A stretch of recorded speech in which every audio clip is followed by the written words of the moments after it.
everyone, welcome back to another YouTube video, and in this video I'll be showing you guys how to unlock your Bank of America account. First of all, go to the login page and then tap unlock account. After that, verify identity. Enter your username, enter your password. If it is a save user ID, you can click there.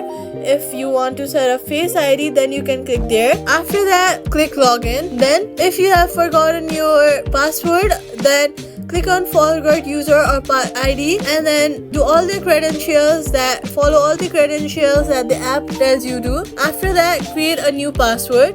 Make sure the password that you are creating is a new password and it is not the old password.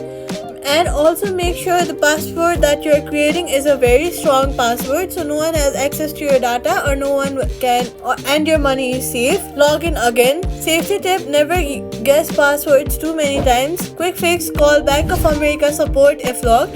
And that's it. Subscribe for more fixes.